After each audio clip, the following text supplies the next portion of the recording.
नमस्कार साथियों, स्वागत है आप सभी का बातें बाजार की पर। मैं हूं अंकित अवस्थी। डोनाल्ड ट्रंप की तरफ से रिलायंस को थैंक यू भरा संदेश आज की हेडलाइन है।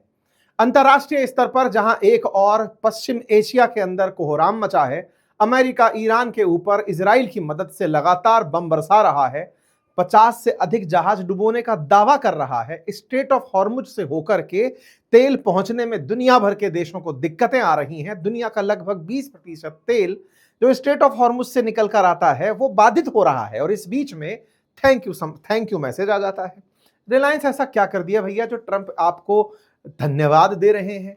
रिलायंस ने अपनी तरफ से ऐसा कौन सा कमिटमेंट कर लिया जो कि भारत की तरफ से किया गया कमिटमेंट सिद्ध हो रहा है? हेडलाइन कुछ इस प्रकार से है कि ट्रंप ने अपने ट्रुथ सोशल पर लिखा है कि भारत की रिलायंस ने अमेरिका में 300 बिलियन डॉलर का इन्वेस्टमेंट कमिट किया है। पिछले 50 साल से अमेरिका में नई रिफाइनरी नहीं बनी है, तो अमेरिका में रिलायंस अब रिफाइनरी बनाएगा। 300 बिलियन डॉलर के निवेश की हेडलाइन इस समय देश के प्रमुख अखबारों में है। Trump announces 300 billion US dollar Reliance investment in US. तो भाई साहब, भारत से अमेरिका में पैसा जा रहा है 300 बिलियन डॉलर। बड़ा सवाल तो यहीं से शुरू हो जाता है।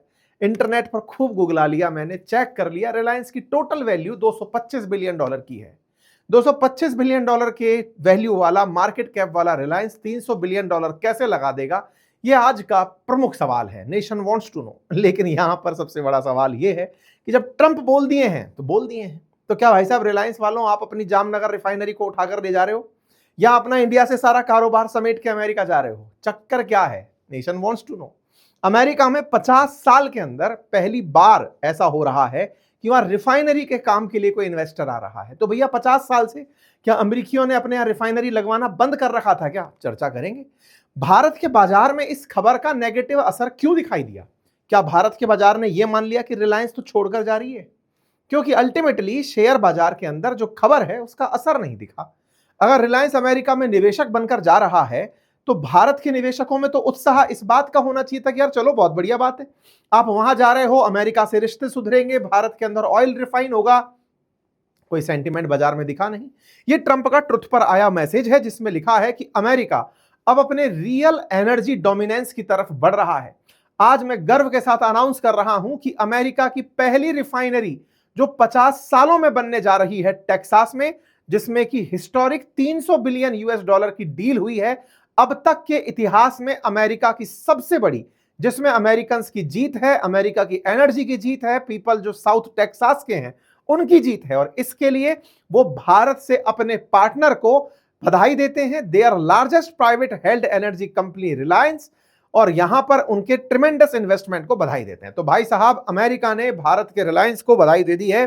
चिंता इस बात की है कि भैया रिलायंस वालों, 300 बिलियन डॉलर जो ट्रंप बोल दिए हैं कहां से लाओगे? तुम्हारी मार्केट कैप 225 बिलियन डॉलर है, क्या बेचोगे और किसका बेचोगे? सबसे बड़ा सवाल यहां पर निकल कर आ रहा है। ऐसे में यह खबर बहुत बड़ी है। साउथ टेक्सास की चर्चा है। पहले अमेरिका के 50 राज्य देख लीजिए। दक्षिण में अमेरिका के टेक्सास नामक राज्य है, जिसके दक्षिण में ये जो मैक्सिको की गल्फ है, जैसे गल्फ ऑफ अमेरिका आजकल अमेरिका कहने लगा है, इसी में इसकी मैक्सिमम रिफाइनरीज हैं। टेक्सास में, लुसियानिया में, इनमें इनकी मैक्सिमम रिफाइनरीज काम करती हैं। ऐसे में बड़ा सवाल यह है कि आने वाले समय में भारत की रिफाइनरी यहां पर निवेश करने जा रही हैं, इसके मायने क्या होंगे? इसे हेडलाइंस में लिखा गया है, Trump announce America first refining in opening the first new US oil refinery. 50 साल के अंदर ब्राउनविल टेक्सास में खुलने जा रही है। यार 50 साल से अब तक नहीं खुली, रिलायंस की क्या कहानी है? तमाम सवाल हैं, और सवालों के साथ कुछ ऐसे सवाल हैं जो रिलायंस के और ट्रंप के संबंधों से जुड़े हैं, अंबानी और ट्रंप के संबंधों से जुड़े हैं। ट्रंप जब अपनी शपथ ग्रहण किए तब अंबानी साहब दिखाई दिए। ट्रंप जब कतर की यात्रा पर थे तब अंबानी जी दिखाई दिए। तो ऐसे में अंबानी जी क्या भारत से अलग चल रहे हैं? क्या भारत का और अंबानी का रिलेशन अलग अलग है? ट्रंप भारत के साथ जो भी कर रहे हैं, अंबानी जी क्या अलग से चल रहे हैं? तमाम सवाल है, चलिए एक एक करके डिस्कस करेंगे। फिलहाल के लिए खबरें बड़ी हैं, लेकिन रिलायंस का स्टॉक फिलहाल हिला पड़ा है। और जब स्टॉक हिला पड़ा है तो जो ट्रेडर्स हैं, देखिए ये जब भाव गिरते हैं तो जिनके पोर्टफोलियो हैं, जिनके म्यूचुअल फंड्स हैं, जिनके अपने स्टॉक हैं, लॉन्ग टर्म जिनके निवेश हैं, उनके ऊपर तो असर पड़ता है। लेकिन जो फ्यूचर एंड ऑप्शंस वाले ट्रेडर हैं, इंट्राडे ट्रेडर्स हैं, वो बाजार गिरता है, बाजार उठता है, दोनों ही जगह अपना मुनाफा बुक करके निकलते हैं, चाहे शॉर्ट सेल करके निकले या हाई पोजीशन लेकर निकले। ऐसे में जो इंट्राडे ट्रेडर्स हैं, जो स्टॉक मार्केट के अंदर अप्स एंड डाउन से लाभ कमाते हैं, उनके लिए ट्रेडिंग प्लेटफॉर्म्स भी होते हैं। और ऐसे ही एक ट्रेडिंग प्लेटफॉर्म से मैं आपको इंट्रोड्यूस करा रहा हूं, जिसका नाम है शून्य। शून्य जो फिलहाल ट्रेडिंग के अंदर मतलब जो ट्रेड के अंदर ट्रेडिंग प्लेटफॉर्म्स यूज होते हैं उनमें सबसे ज्यादा चर्चित है। चर्चित होने की बड़ी वजह यह है क्योंकि इसकी ट्रेडिंग फीस जो एफएनओ और इंट्राडे ट्रेडर्स के लिए है वो बहुत ही नॉमिनल है। कितने नॉमिनल है? अगर आप इक्विटी इंट्राडे ट्रेड कर रहे हैं तो 5 रुपए ट्रेड पर। ठीक इसी प्रकार से फ्यूचर एंड ऑप्शन पर 5 रुपए, फ्लैट 5 रुपए, परसेंटेज नहीं है। कमोडिटी डेरिवेटिव पर 5 रुपए, करेंसी डेरिवेटिव पर 5 रुपए। मतलब आपने अगर लाख रुपए का ट्रेड लेना है या जो लेना है, 5 रुपए या अपना कमीशन ले रहे हैं। ये फीस बता करके अपने आप में एक बड़ा काम कर जा रहे हैं, क्योंकि बहुत सारे ट्रेडिंग प्लेटफॉर्म अपनी ट्रेडिंग फीस के थ्रू ही बहुत बड़ी बड़ी कंपनियां बन गए हैं। ऐसे में ये मॉडल अपने आप में काफी चर्चित है और इस प्लेटफॉर्म का लिंक मैंने कमेंट बॉक्स में पिन किया है। आज के हिसाब से ये ट्रेडिंग प्लेटफॉर्म फास्टेस्ट और जितनी भी प्रकार की फैसिलिटीज जो ट्रेड लेने में तुरंत सुविधाजनक हो उनको इंट्रोड्यूस करके चल रहा है। अगर आप ट्रेडर हैं तो एक बार इसे अवश्य चेक करें, हो सकता है ये आपके लिए फायदेमंद सिद्ध हो। आइए साहब अमेरिका की बात कर लेते हैं। देखिए, जब रिफाइनरी की बात होती है तो सीधा सेंस किस बात पर डिराइव होता है कि अल्टीमेटली ऑयल की बात हो रही है, और ऑयल का इस्तेमाल लेके व्हीकल से लेके हवाई जहाजों से लेके लोकोमोटिव से तमाम प्रकार की चीजें जो कि यातायात से जुड़ी हैं, माल ढुलाई से जुड़ी हैं, उन सब के अंदर तेल की बात होती है। दुनिया ने एक बड़ा ही असमंजस का माहौल देखा जब एनवायरमेंटल एक्टिविस्ट सक्रिय हुए कि भाई तेल आने वाले समय में कार्बन एमिशन बढ़ाएगा, दुनिया के अंदर कार्बन पॉल्यूशन बढ़ेगा, ग्लोबल वार्मिंग बढ़ेगी, और ग्लोबल वार्मिंग अगर बढ़ती है तो वो दुनिया के लिए अच्छी बात नहीं है। ऐसे में थोड़ा सा सेंटिमेंट दुनिया का ये बना कि यार कुछ भी हो, हम लोगों को ऑयल, कोयला और इन सबसे बचना है और ग्रीन एनर्जी की तरफ चलना है। और ग्रीन एनर्जी में भारत लोगों को उभरता हुआ केंद्र दिखाई दिया। हमने इंटरनेशनल सोलर अलायंस बनाया, हमने जितने भी अपने जो पावर प्लांट है, सोलर पावर प्लांट है, इन्हें स्टैब्लिश किया। ये सब चीजें होती रही। खैर, इस बीच में अमेरिका जो कि लंबे समय से आजाद है, आप जानकर आश्चर्य करेंगे, लगभग 132 रिफाइनरी हैं अमेरिका के पास। भारत के पास 23 रिफाइनरी हैं। अमेरिका के पास 132 रिफाइनरी हैं जो लगभग 18 मिलियन बैरल पर डे, यानी कि 2.25 crore barrel per day oil refine कर रही हैं। वहीं भारत की अगर हम बात करें तो लगभग 6 लाख बैरल पर डे के हिसाब से हमारे यहां पर ऑयल रिफाइन हो रहा है।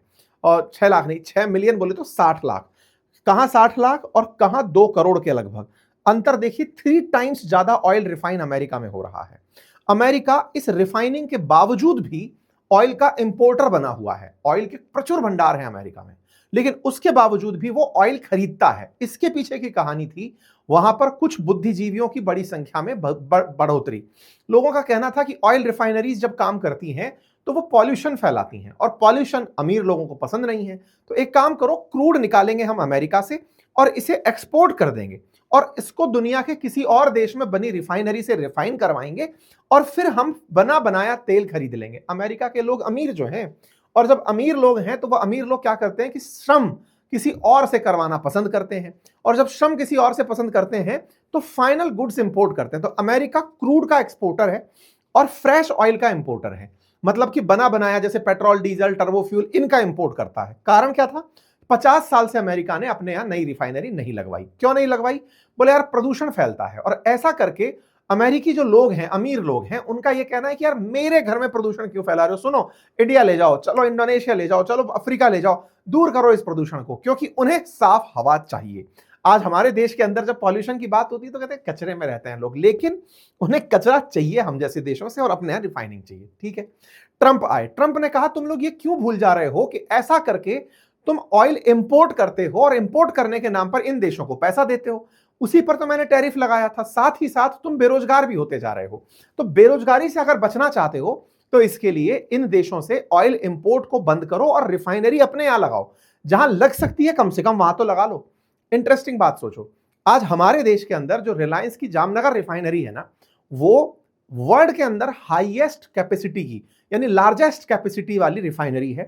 लगभग 14 lakh barrel per day, 1.4 million per barrel per day oil refine करती है, क्रूड ऑयल रिफाइन करती है। और अमेरिका की जो सबसे बड़ी रिफाइनरी है वो लगभग 6 lakh barrel per day oil refine करती है। इससे आप अंदाजा लगा लीजिए कि अमेरिका ने इतना ज्यादा तेल निकालकर 132 रिफाइनरियां होने के बावजूद, दुनिया का लार्जेस्ट एक्सपोर्टर इंपोर्टर हर मामले में सेट होने के बावजूद भी वो अपने यहां पर आज तक कोई बड़ी रिफाइनरी नहीं लगवाया। कारण उसने रखा पॉल्यूशन नहीं होना चाहिए।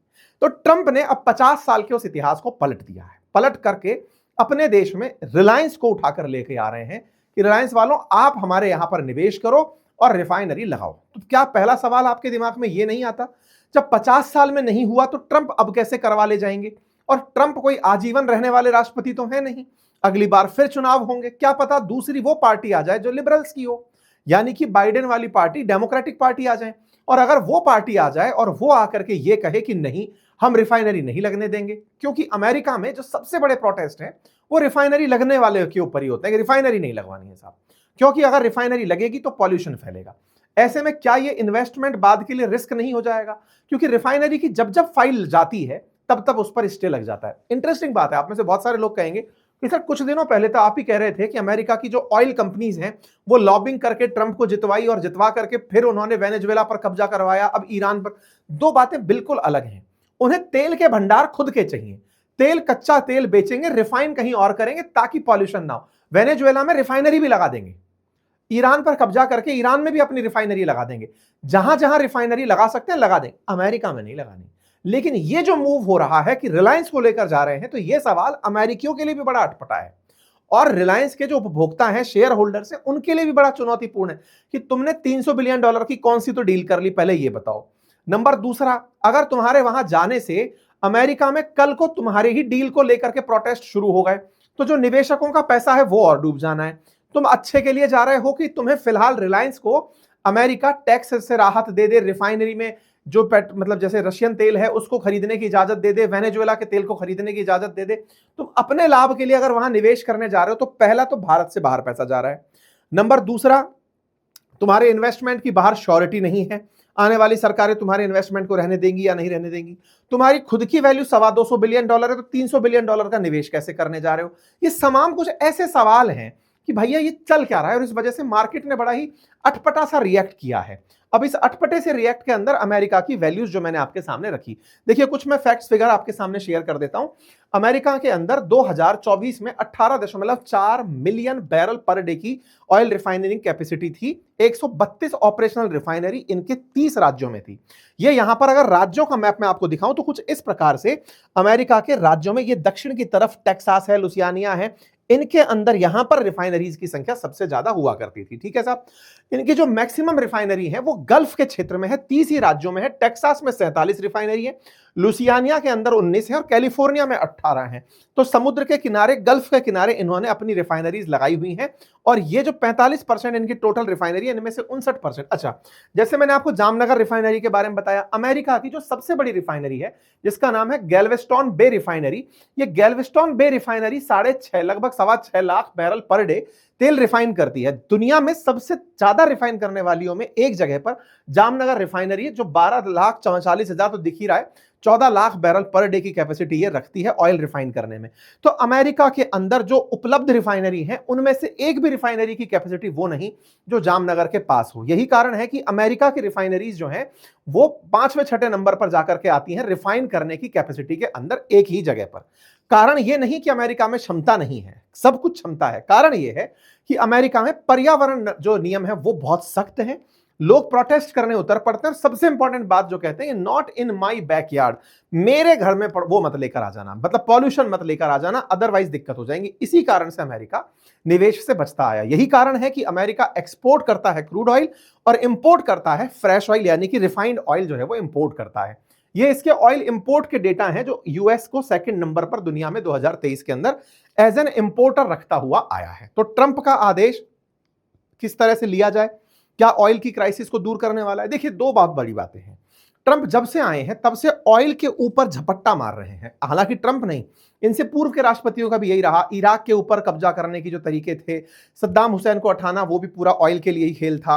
आज जीसीसी की जो कंट्री है जिनको इन्होंने अपना बिल्कुल पपेट बनाकर बैठाया हुआ है, सऊदी है, चाहे फिर यूएई है, कुवैत है, बहरीन है, कतर है, ये अमेरिका या प्रो अमेरिका होने का बड़ा रीजन है ओपेक कंट्रीज के ऊपर इनका एक आधिपत्य सा है कि तुम्हारे तेल को हम ही बिकने देंगे, अदरवाइज तुम्हारे ऊपर रोक लगा देंगे, G7 कंट्री एका करके तुम्हारे ऊपर रोक लगा देंगे।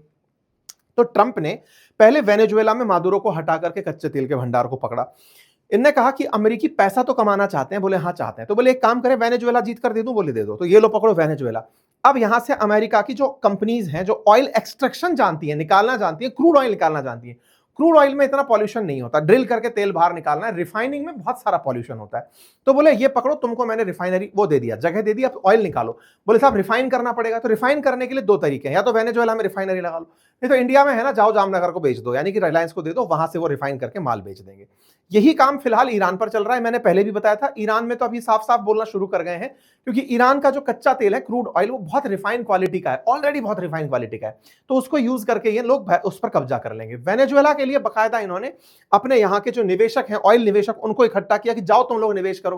कुल मिलाकर के ट्रंप का ध्यान पूरी तरह से अमेरिका में पैसा वापस लाने पर है। अब ये काम जो ये फिलहाल रिफाइनरी के मामले में अंबानी के साथ मिलने के लिए करने जा रहे हैं, इसमें बहुत से डाउट हैं।